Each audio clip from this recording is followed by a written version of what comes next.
Jika kalian ini mengetahui pembahasan soal secara lengkap dan rinci, silahkan beli bukunya di keranjang produk sebelah pojok kiri bawah video ini. Sekarang kita mulai menjawab soalnya. Soal nomor 1. Apa prinsip utama dalam pengelolaan data kepegawaian yang sesuai dengan peraturan pemerintah tentang sistem informasi kepegawaian? A. Data harus tersedia untuk publik tanpa pembatasan. B. Data kepegawaian disimpan hanya dalam bentuk fisik. Akurasi, integritas, dan keamanan data harus terjamin. C. Semua data pegawai wajib diarsipkan selamanya. D. Data kepegawaian hanya digunakan untuk laporan tahunan. Silahkan memilih jawaban yang sesuai.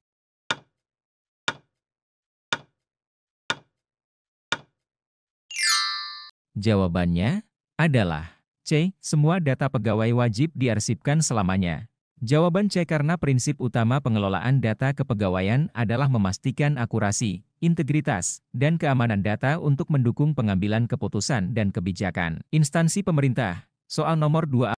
Apa fungsi utama dari nomor induk pegawai atau NIP dalam pengelolaan data kepegawaian? A. Sebagai nomor identitas unik untuk setiap pegawai negeri. B. Sebagai acuan untuk menghitung gaji pegawai. C. Sebagai dokumen rahasia yang hanya diketahui oleh instansi. D. Sebagai nomor arsip untuk menyimpan data pribadi pegawai. E. Sebagai pengganti nomor identitas nasional. Silahkan memilih jawaban yang sesuai.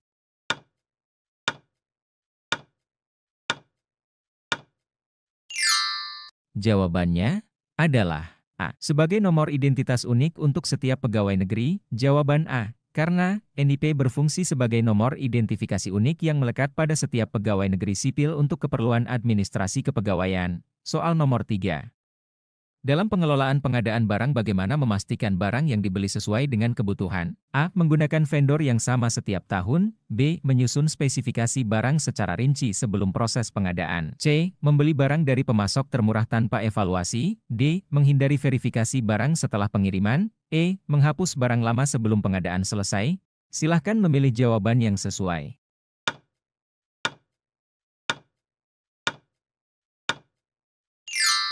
Jawabannya adalah B. Menyusun spesifikasi barang secara rinci sebelum proses pengadaan. Jawaban B. Karena menyusun spesifikasi barang secara rinci sebelum proses pengadaan adalah langkah penting untuk memastikan barang yang dibeli sesuai dengan kebutuhan instansi. Soal nomor 4. Bagaimana peran teknologi Big Data dalam penyusunan laporan di instansi pemerintah? A. Untuk menyimpan semua laporan fisik dalam satu lokasi. B. Untuk menganalisis data dalam skala besar guna menghasilkan wawasan strategis. C. Untuk menghapus data yang tidak relevan dalam laporan. D. Untuk menggantikan kebutuhan audit manual. E. Untuk meningkatkan jumlah laporan yang dihasilkan setiap tahun. Silahkan memilih jawaban yang sesuai.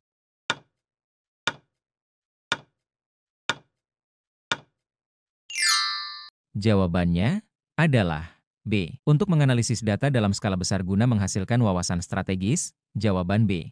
Karena teknologi Big Data memungkinkan analisis data dalam skala besar memberikan wawasan strategis yang mendukung penyusunan laporan yang lebih informatif dan berbasis data. Soal nomor 5. Apa risiko utama jika laporan instansi pemerintah tidak sesuai dengan standar yang berlaku? A. Penundaan proses pencetakan laporan. B. Penolakan laporan oleh auditor eksternal. C. Kesalahan dalam distribusi laporan. D. Berkurangnya jumlah data yang dapat diakses. E. Meningkatnya beban kerja pegawai. Silahkan memilih jawaban yang sesuai.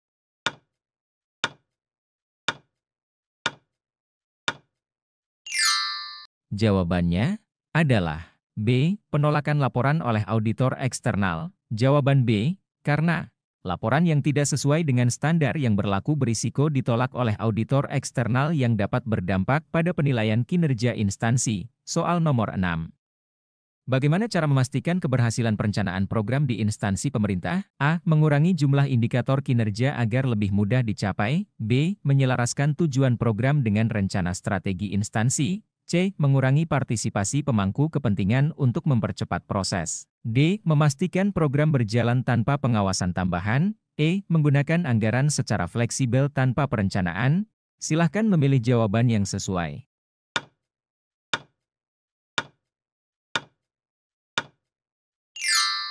Jawabannya adalah B. Menyelaraskan tujuan program dengan rencana strategi instansi. Jawaban B. Karena Keberhasilan perencanaan program dapat dipastikan dengan menyelaraskan tujuan program dengan rencana strategis instansi, sehingga program berkontribusi langsung pada pencapaian visi dan misi instansi. Soal nomor 7.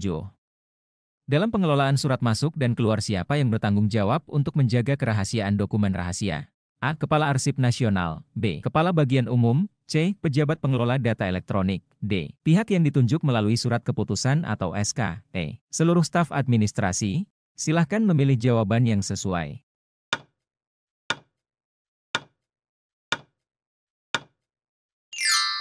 Jawabannya adalah D. Pihak yang ditunjuk melalui surat keputusan atau SK. Jawaban D. Karena penanggung jawab kerahasiaan dokumen rahasia harus ditentukan secara formal melalui surat keputusan atau SK sesuai dengan aturan yang berlaku di instansi pemerintah. Soal nomor 8. Dalam tata kelola surat keluar, pengelolaan tanda tangan elektronik bertujuan untuk A. Menghindari penandatanganan fisik yang berulang. B. Menambah lapisan keamanan surat. C. Memastikan legalitas surat yang dikirimkan secara elektronik. D. Meningkatkan kecepatan pengiriman surat. E. Semua jawaban benar. Silahkan memilih jawaban yang sesuai.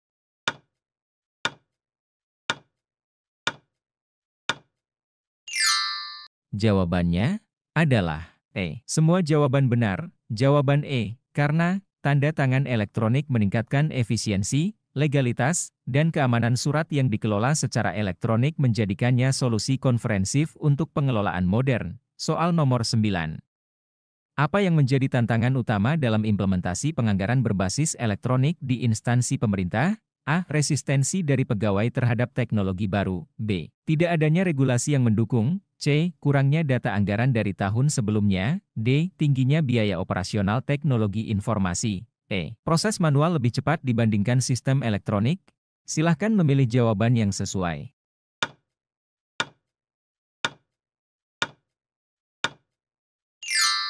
Jawabannya adalah A. Resistensi dari pegawai terhadap teknologi baru. Jawaban A. Karena salah satu tantangan utama adalah resistensi dari pegawai yang belum terbiasa menggunakan teknologi baru, sehingga pelatihan dan perubahan budaya kerja diperlukan. Soal nomor 10. Mengapa penting menggunakan sistem informasi berbasis teknologi dalam penyusunan laporan instansi? A. Untuk mengurangi jumlah pegawai administrasi. B. Untuk meningkatkan efisiensi dan akurasi pengumpulan data. C. Untuk mengurangi penggunaan dokumen fisik secara total. D. Untuk menggantikan fungsi audit internal. E. Untuk memastikan dokumen selalu dicetak dengan benar. Silahkan memilih jawaban yang sesuai.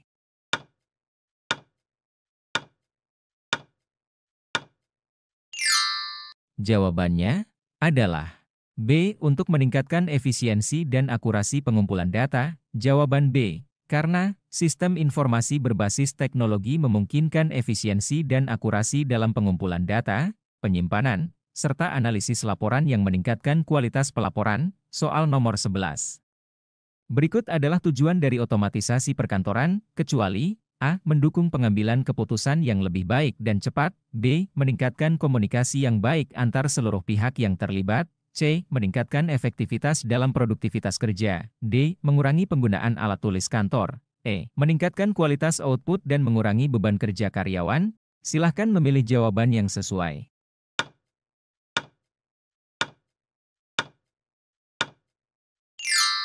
Jawabannya adalah D. Mengurangi penggunaan alat tulis kantor. Jawaban D. Karena mengurangi penggunaan alat tulis kantor bukan tujuan dari otomatisasi perkantoran. Soal nomor 12.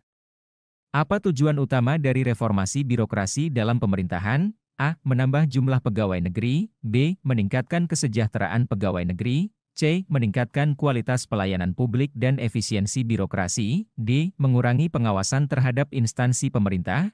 E. Meningkatkan jumlah infrastruktur pemerintah. Silahkan memilih jawaban yang sesuai.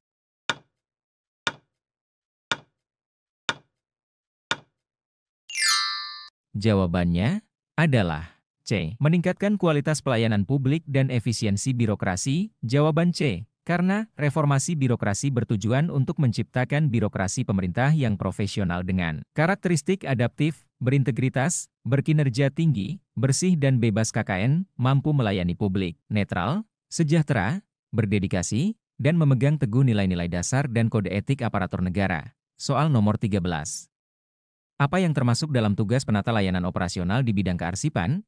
A. Mengatur anggaran belanja. B. Mengelola penyimpanan, pemeliharaan, dan pemusnahan arsip. C. Menyusun laporan tahunan. D. Mengadakan pelatihan dan pengembangan pegawai. E. Menyusun dokumen dengan urut sesuai tanggal dokumen. Silahkan memilih jawaban yang sesuai.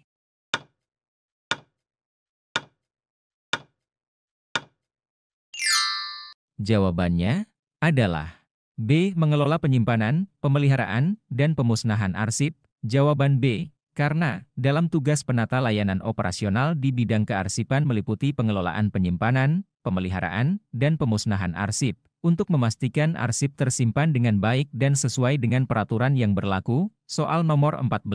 Apa yang harus dilakukan seorang penata layanan operasional jika ditemukan dokumen yang hilang dari arsip fisik?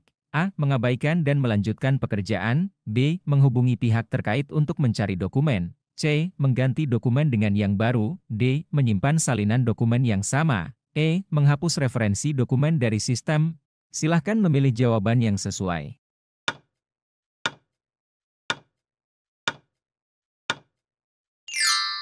Jawabannya adalah B. Menghubungi pihak terkait untuk mencari dokumen. Jawaban B. Karena jika dokumen hilang, langkah pertama adalah menghubungi pihak terkait untuk mencari dan mengidentifikasi dokumen yang hilang sebelum mengambil tindakan lebih lanjut. Soal nomor 15.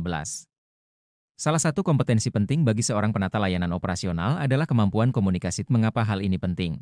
A. Untuk mempercepat penyelesaian pekerjaan pribadi. B. Untuk menjaga hubungan baik dengan pihak luar tanpa berfokus pada pekerjaan. C. Untuk memastikan setiap pihak dalam operasional memahami tugas dan tanggung jawab mereka. D. Untuk menghindari komunikasi dengan pihak lain agar tidak terjadi konflik. E. Untuk menunjukkan bahwa kita memiliki kemampuan yang baik. Silahkan memilih jawaban yang sesuai.